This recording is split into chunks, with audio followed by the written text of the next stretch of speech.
Bismillahirrahmanirrahim. Donc, chers collègues, donc, avant de commencer donc, la présentation de cette soutenance d'habilitation universitaire du docteur Boukeroui Hamid, donc, je pense que nous tenons pendant donc, cette soutenance de rendre hommage donc, au professeur défunt donc, Djelouli Ibrahim de l'université de Sétif, qui est décédé récemment et qui aurait dû être parmi nous aujourd'hui, donc en tant que rapporteur de cette habilitation. Je pense que c'est la dernière habilitation qu'il avait signée avant de décéder. Je pense pour donc M. Djelouli, donc il n'est plus à présenter, était un éminent donc scientifique d'une grande rigueur, d'une grande générosité, qui a toujours donné donc sans compter de son temps et de son savoir à toute la communauté universitaire nationale. Donc elle a contribué de façon notable donc, au développement de l'université de Sétif en tant qu'enseignant-chercheur et en tant que responsable administratif et scientifique. Par ailleurs, il est à signaler donc, sa contribution importante au développement de la science et de la pédagogie au niveau national, donc particulièrement aussi au niveau de notre université, où il a toujours répondu présent aux différentes sollicitations, que ce soit les soutenances, les congrès, les commissions nationales ou locales. Donc, comme il n'est plus là, donc nous lui dédions donc une minute de silence donc, pour cette occasion.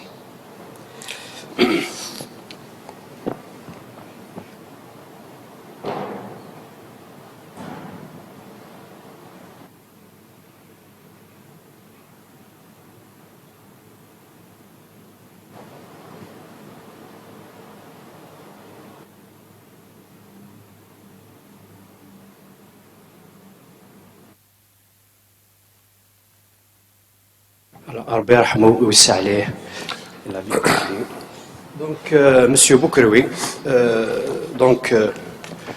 vous êtes là devant le jury ici désigné donc, par le conseil scientifique donc, de la faculté des sciences exactes, donc pour présenter l'essentiel donc de votre parcours pédagogique et scientifique et aussi les perspectives à venir, donc dans le cadre de la préparation de votre habilitation universitaire. Donc, nous vous octroyons une quarantaine de minutes pour vous présenter votre CV, vos activités scientifiques et pédagogiques et les perspectives à venir. Donc, vous avez la parole, M. Boukeroui. Merci, Monsieur le Président, les membres du jury, honorable assistance, bonjour. Donc, pour mon habilitation, je vais présenter ici plusieurs parties. Donc, dans la première partie, il y aura la synthèse des activités scientifiques, donc pendant la thèse et après la thèse, ensuite les travaux en cours et les perspectives. Dans la partie 2, donc, je vais vous parler un petit peu des travaux scientifiques de recherche, tels que les publications que j'ai faites, les communications et les activités que j'ai faites dans des projets de recherche et de laboratoire. Ensuite, dans la troisième partie, c'est les travaux pédagogiques d'enseignement. Donc, j'ai, comme vous le savez, enseigné dans 2 universités, Mostaganem et Béjaïa.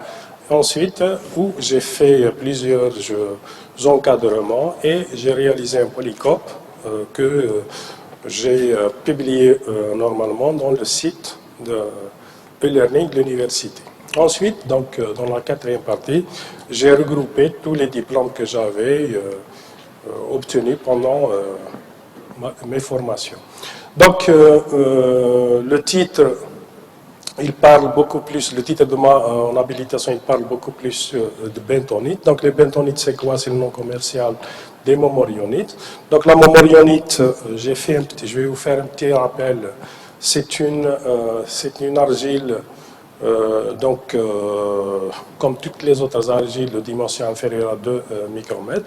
Donc, elle est constituée de feuillets. Entre les 2 feuillets, il y a toujours un espace vide, occupés par ce qu'on appelle des cations échangeables. Ces cations échangeables, ils sont venus du fait que les différentes couches constituant le feuillet, c'est des silices, donc tétraèdres de silice et d'alumine. L'aluminium Al3+, il est souvent remplacé par le Fe2+, ou bien le Mg2+. Donc ce déficit de charge va être compensé normalement par les cations échangeables. Donc ces cations échangeables, ils donnent en plus à la momorionite ou bien la bentonite une propriété qui est la propriété de gonflement. Ensuite, donc, en Algérie, qu'est-ce qu'il y a comme bentonite? Il y a deux gisements. Il y a le gisement de Mostaganem. On extrait de la bentonite qu'on utilise dans les bouts de forage. Et il y a la bentonite de Mania, qui est celle qu'on a étudiée et qui est activée normalement aux acides, qui est l'acide sulfurique. Bien sûr, on l'utilise dans les raffinages, dans les raffineries d'huile. Donc, voilà la bentonite. Donc, elle a deux propriétés. Il y a la propriété d'échange ionique et la propriété d'absorption. Donc, la propriété d'échange ionique, elle est venue grâce à la présence de la CEC, c'est-à-dire la capacité d'échange cationique. Et l'absorption, elle est venue grâce à la grande surface spécifique que possèdent les bentonites. Donc, en général, quand on active une bentonite, on augmente la surface spécifique, mais on diminue la CEC parce que l'acide sulfurique, il est très fort. Donc, dans ma thèse de doctorat, qu'est-ce que j'ai fait? J'ai essayé d'activer avec une solution de NH4Cl. Le NH4Cl, c'est un agent d'activation douce, donc qui va nous montrer que dans l'activation, en général, la surface spécifique augmente, mais la capacité d'échange diminue. Par contre, dans notre cas, elles vont augmenter à un certain moment les deux, c'est-à-dire la surface spécifique et la capacité d'échange.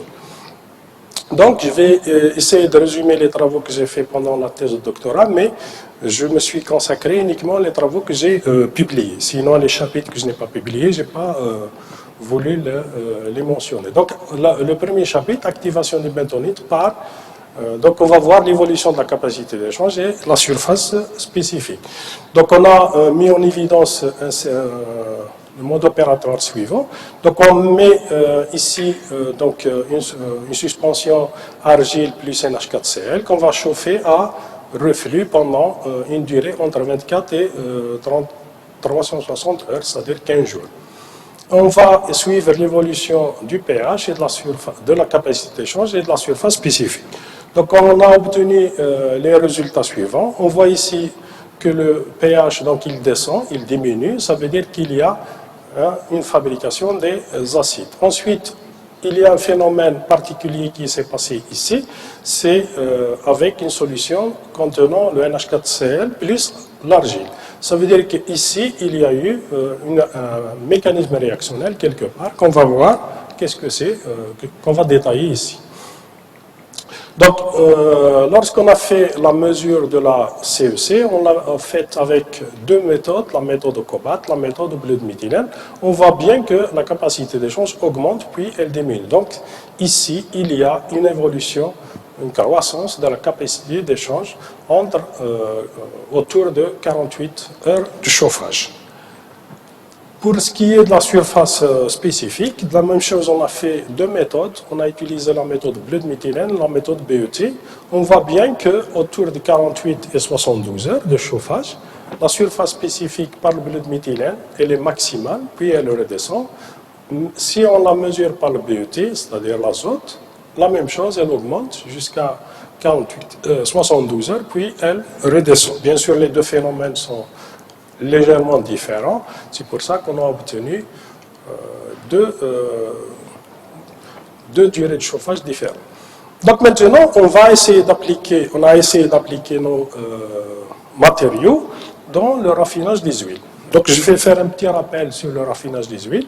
Donc l'huile brute, il subit les opérations de démucilagénation, neutralisation, décoloration, désodorisation. Et ce qui nous intéresse, nous, pendant notre exposé, c'est les deux opérations. C'est la démucilagénation et la décoloration. Donc on va voir d'abord la décoloration, ensuite on va voir dans la deuxième partie la démucilagénation. Donc au niveau de la décoloration, on utilise l'argile, la terre décolorante, c'est pour éliminer tous les colorants de carotène, de chlorophylle, etc.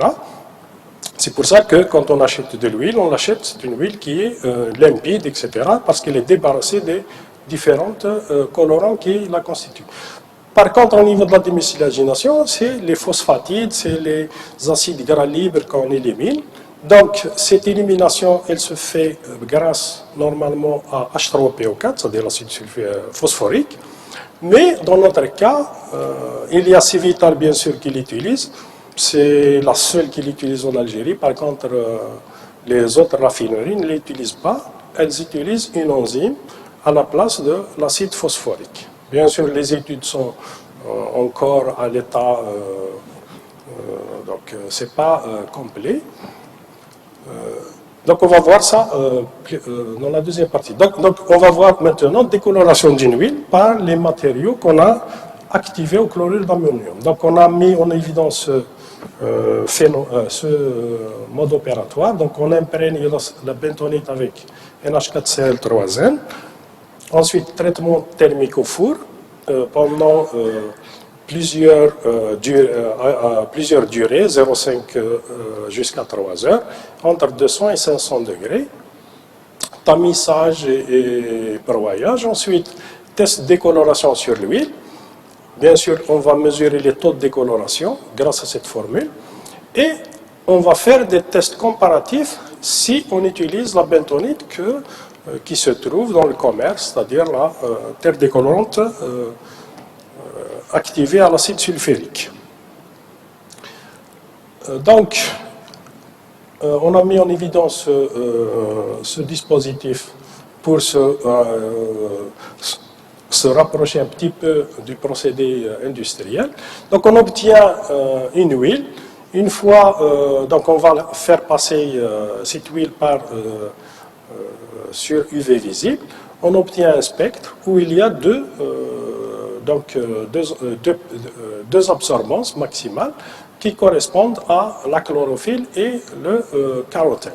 On voit ici, ça c'est l'huile neutre, c'est-à-dire non traitée. Ensuite, les huiles traitées, ils descendent jusqu'à celui-là qui est presque le même que celui si on utilise une bentonite, une terre décolorante. Ensuite, on a fait varier, donc dans la première fois, on a fait varier la température. Ici, on a fait varier la durée. Et enfin, on a fait varier le rapport solide sur huile. Et on a calculé, donc à chaque fois on calcule le taux de décoloration, mais je vais vous présenter uniquement ceux de un seul.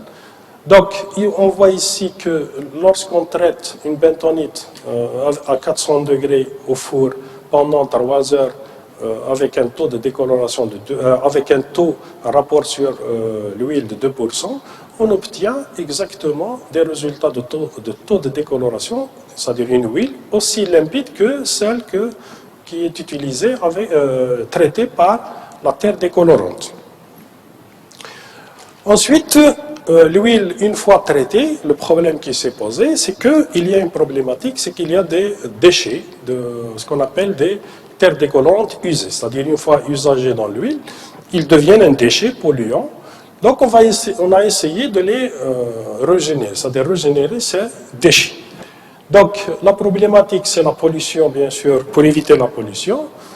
Donc l'huile, une fois décolorée, il y aura des déchets. On va l'appeler dans cette étude la TDU, c'est-à-dire la terre décolorante usée.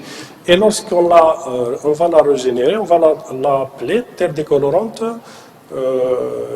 useur régénérée, c'est-à-dire TDUR. Donc le but, c'est de la régénération de la terre décolorante usée. Ensuite, la réutilisation de ce matériau, on va essayer de lui trouver des utilisations. Dans la première ici, on va le réutiliser dans l'huile. Donc on lui a fait subir directement un traitement thermique au four. Ensuite, on le lave avec HCl à froid. Et en broyage, tamisage, on va appeler TDUR. Bien sûr, on va le traiter à plusieurs températures du four, c'est-à-dire 300, 400, 500, 600, etc. Et on obtient donc le spectre des huiles de cette façon. Donc ça, c'est l'huile neutre. Ensuite, l'huile traitée à 300, 400, 500, 600. Et on voit ici que les huiles traitées autour de 500 sont presque identiques à ceux de l'huile traitée par la terre décolorante. Et quand on mesure, ensuite on a fait varier aussi La durée de chauffage, 0,5, 1, 1,5, 3 heures. Ensuite, on va faire varier la concentration de HCl. Donc, quand on a fait varier la concentration de HCl de 0,1, on est passé à 1N, on voit bien qu'on a obtenu une huile meilleure que celle qui est traitée avec une terre décolorante vierge. Donc, qu'est-ce qu'on dit? On a dit que c'est possible de régénérer le déchet de terre décolorante et de le réutiliser. Maintenant, on va voir ici la synthèse des travaux. Ça, c'est les synthèses des travaux que j'ai faites pendant la thèse de doctorat. Donc, la synthèse des travaux en dehors, c'est-à-dire après la thèse de doctorat. Donc, tout à l'heure, on traitait notre bentonite avec un four, c'est-à-dire un four normal, un four à moufle. Maintenant, on a essayé de le traiter avec un four par irradiation micro-ondes. Donc, on a mis en évidence le même procédé, sauf qu'au lieu du four classique, on a utilisé un four micro-ondes. Lorsqu'on utilise un four micro-ondes, donc on a testé plusieurs concentrations d'NH4Cl, on obtient les mêmes spectres de l'huile traitée. Ensuite, on calcule le taux de décoloration et donc, dans la deuxième partie, on a changé la durée de chauffage. Donc 10 minutes, 15 minutes, 30, 60. On voit ici, après 15 minutes de chauffage au four, on obtient une huile qui est meilleure que celle qui est traitée avec un matériau de terre décolorante qui est activé à l'acide sulfurique. Donc on a dit que ce qu'on obtient en 1 heure avec un four classique, on l'obtient en 15 minutes avec un four micro-ondes. Ensuite, le travail que j'ai fait concernant en dehors de la thèse, c'est la régénération. Donc je suis revenu au rejet de terre décolorante. Au lieu de l'utiliser tel qu'il est, c'est-à-dire le traiter thermiquement tel qu'il était, je l'ai imprégné dans NH4Cl et voir qu'est-ce que je vais obtenir comme matériau. Donc d'abord, j'ai descendu la température au lieu de, si vous vous rappelez, la première fois, c'était à 500 degrés. Quand je l'ai imprégné, je suis descendu à 500 degrés. À 400 degrés, pardon. Donc, ensuite, j'ai fait une caractérisation pour voir qu'est-ce qui s'est passé à l'intérieur du matériau. Donc, j'ai fait des tests, bien sûr, de BET, diffraction X, spectro-infrarouge. Donc, je vais présenter ici les plus importants. C'est les 3. Sinon, j'ai fait d'autres que je n'ai pas, par manque de temps, je ne peux pas les présenter ici. Donc, la DRX, quand je vois ici une caractérisation par DRX, je vois bien que le matériau a repris sa structure telle qu'il était avant d'être utilisé. C'est-à-dire qu'il n'y a que la partie organique qui contenait, parce que, donc pour information, la terre décolorante, quand elle traite l'huile, elle contient entre 20 et 30% d'huile qui est à l'intérieur. Donc c'est une matière organique qu'on peut carboniser et qui donne un matériau efficace dans l'absorption. La même chose, donc, pour l'infrarouge, il me donne un matériau qui est tel qu'il était avant. Donc, il n'y a pas eu de changement notable dans la structure. Maintenant, le plus important, c'est là ce qui s'est passé dans la porosité, parce que c'est un matériau qu'on va utiliser pour, justement, comme absorbant. Donc, on a fait des tests par BET. On voit bien que... donc, on a pris la TDV comme matériau comparatif. Sinon, c'est la TDUR qui nous intéresse. Donc, on voit bien qu'il présente un hystérésis. Bien sûr, on a défini quel est le type d'hystérésis. Donc, c'est le type H3. L'isotherme, il est du type 4. Ça veut dire que c'est un matériau poreux. Qui présente donc des mésopores. Ensuite, on a utilisé la couche monomoléculaire pour pouvoir tracer l'équation BET qui va nous permettre de calculer, de faire certains calculs. Pour la microporosité, la même chose.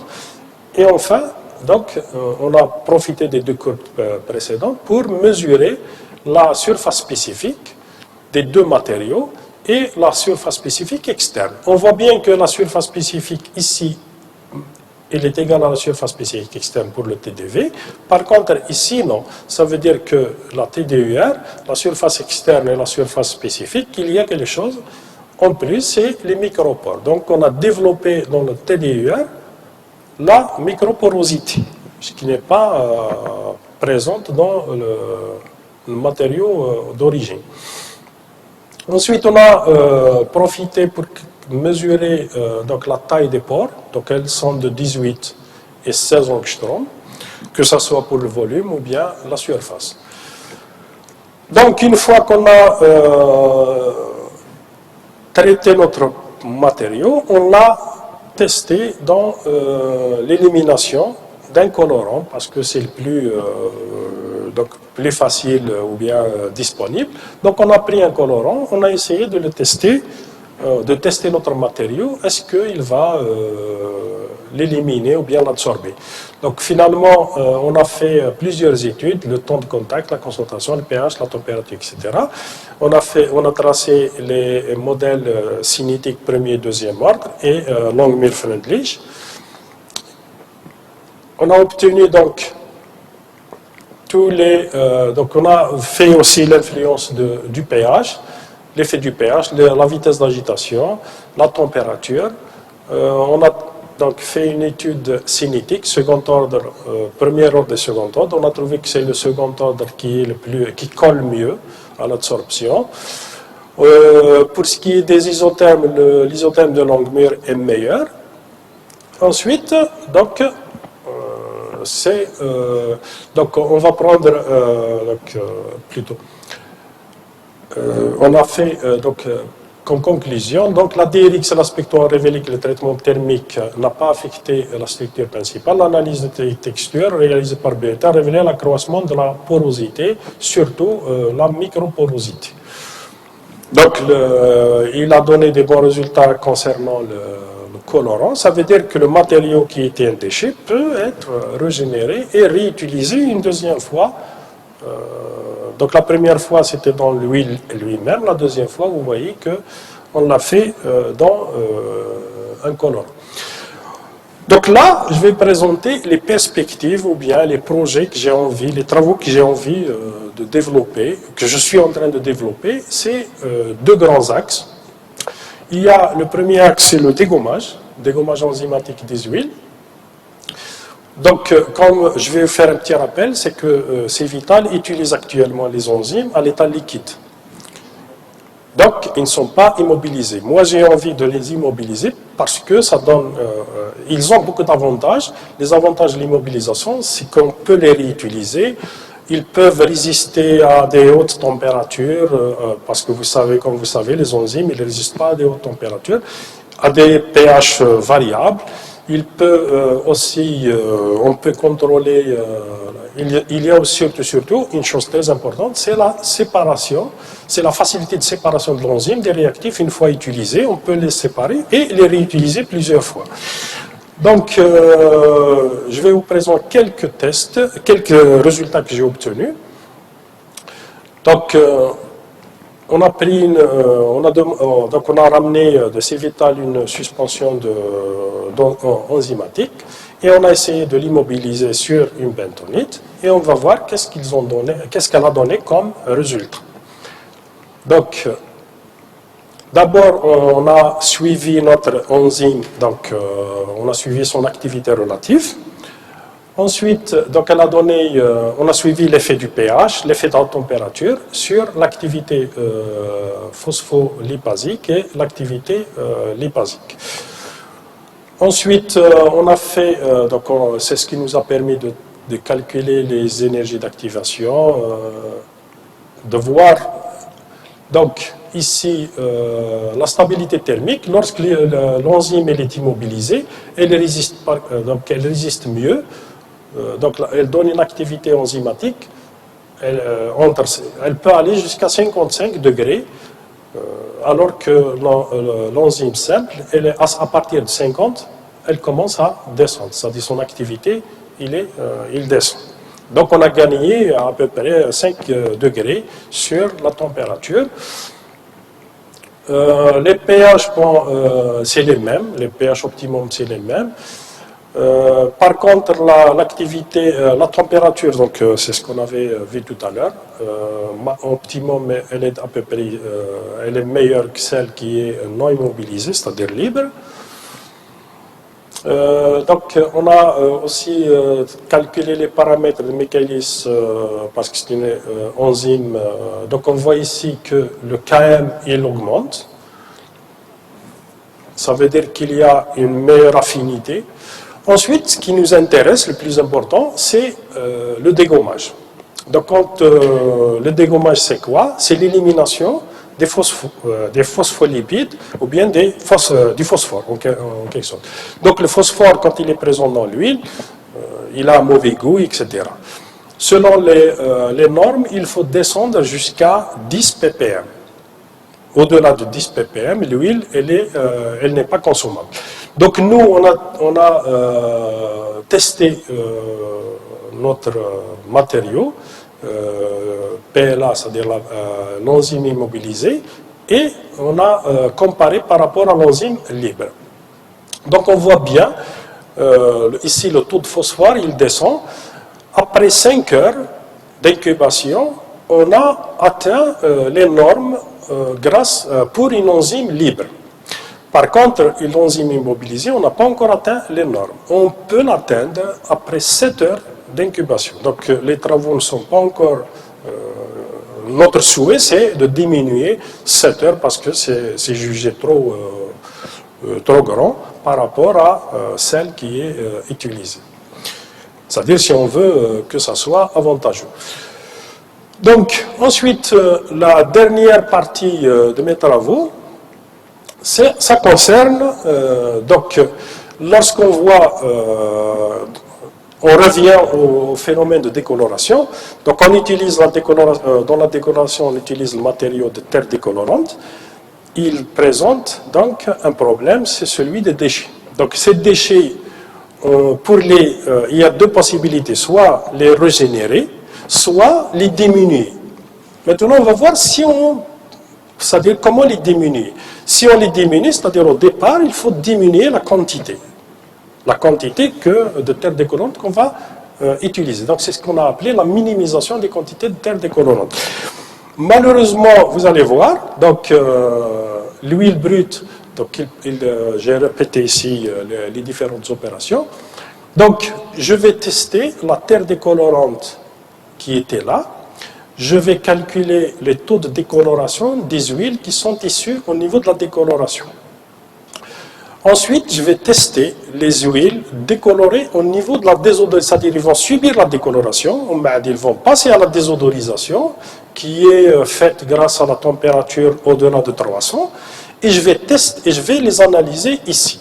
Donc j'ai choisi les taux de terre décolorante des taux 1, 1,5, 1,2, 1,4, 1,6, c'est-à-dire le rapport 1%, 1,2%, 1,4 et 1,6%. Et l'huile sera analysée par UV visible, c'est ce que je l'ai appelé H1, H1, 2, etc. Donc mon objectif, c'est d'essayer de minimiser les quantités. Comme ça, si je minimise les quantités au départ, je vais minimiser les déchets à la fin. Et bien sûr, j'ai deux expériences. Une expérience que je suis en train de faire au niveau du labo, mais cette expérience, les résultats que je vais vous présenter, je les ai faits au niveau de l'unité, c'est-à-dire au niveau de Civital. Donc, ça m'a donné, regardez, qu'est-ce que ça m'a donné. Donc, l'huile H1, H1,2, H1,4, H1,6, ça, c'est l'huile que j'ai récupérée au niveau de la décoloration, c'est-à-dire qui a subi uniquement la décoloration. Ça, c'est l'huile qui a subi la décoloration et la désodorisation. On voit bien que l'huile qui a subi la désodorisation et la décoloration, elle est presque 100% décolorée. 96, 97, 97, 96. Par contre, celle qui est uniquement décolorée, on voit que le meilleur c'est 1,2, sinon le reste, bon, ça descend. Dans celui-là et celui-là, il y a des cas, il y a des problèmes que je n'arrive pas, c'est un problème d'agitation, etc. Mais prenons les deux, celui-là et celui-là. Donc on voit bien qu'en augmentant la masse de la terre décolorante, le taux de décoloration augmente. Mais l'huile, que ça soit à 76, c'est-à-dire non bien décolorée, elle passe à la désodorisation, le taux de décoloration augmente. Ça veut dire qu'ici, il y a des impuretés dans l'huile qui vont être éliminées par la désodorisation. Ça veut dire que j'ai transféré la pollution, donc la pollution qui était solide, elle va devenir gazeuse, elle va devenir volatile. Donc, les gens de Béjaïa, peut-être ils le savent, c'est que parfois, quand ils se réveillent le matin, c'est vital, tu ne peux pas respirer. Pourquoi? Parce que lorsqu'ils utilisent ce pourcentage d'huile, ce pourcentage de terre, ils ont une huile qui est mal décolorée, elle passe dans la désodorisation. La désodorisation va éliminer tous les impuretés qui n'étaient pas éliminées dans la décoloration, et ils vont les envoyer dans l'atmosphère, donc ça devient une pollution. Avant, elle était une pollution solide, elle va devenir une pollution atmosphérique. Donc, ce que j'ai conseillé à Civital, je leur ai dit, voilà, donc il vaut mieux avoir des déchets solides, c'est-à-dire de terre décolorante, que d'avoir une pollution atmosphérique qui est difficile à éliminer. Je ne sais pas, normalement ils doivent l'utiliser. Donc dans les trois cas, que ce soit une huile à 400, je l'ai analysée à 454, ou bien l'huile à 400, c'est-à-dire les lambda maximales, les trois lambda maximales, ça me donne exactement la même chose. C'est-à-dire l'huile, quand elle passe dans la désodorisation, tout ce qui n'a pas été éliminé dans la décoloration, il va être éliminé, donc on aura une pollution atmosphérique. Voilà donc les travaux que j'ai entamés, ou bien que je suis en train d'entamer. Maintenant, ici, dans la deuxième partie, j'ai regroupé les travaux que j'ai publiés, donc que ce soit avant la thèse, les communications que j'ai faites, hors thèse, donc les publications que j'ai en dehors de la thèse. Ensuite, les communications aussi que j'ai. Ensuite, les activités de recherche. Donc, j'ai participé à 4 projets de recherche et j'ai mené, donc CNEPRU bien sûr, j'ai mené moi-même, donc chef d'équipe de projet CNEPRU. J'ai le dernier, c'est les travaux que j'ai présentés en dernier, c'est-à-dire minimisation. Je les ai faits sous forme d'un projet bien sûr CNEPRU. J'ai aussi participé à 2 projets PNR, donc PNR 3 qui était ancien et le PNR qui vient de s'achever en 2011. Actuellement, donc, je suis dans le laboratoire LTMGP, donc je suis chef d'équipe procédés, matériaux et substances utiles. J'avais, bien sûr, avant, j'étais dans un laboratoire à Mostaganem. Les modules que j'ai enseignés, donc, j'ai touché à l'électrochimie, à Mostaganem, j'ai touché à l'électrochimie, la chimie organique minérale, la corrosion. Par contre, à Béjaïa, donc, j'ai touché au bioréacteur, chimie analytique, chimie organique. Donc, bien sûr, depuis 2007 que je suis ici. Ensuite, donc, les activités pédagogiques d'enseignement en post-graduation, j'ai enseigné dans 2 post-graduations, celle de Mostaganem, c'est-à-dire valorisation des matériaux, et à Béjaïa, chimie des matériaux, chimie de l'environnement. Donc voilà, je termine ici. Merci pour votre attention. Et s'il y a des questions, je vous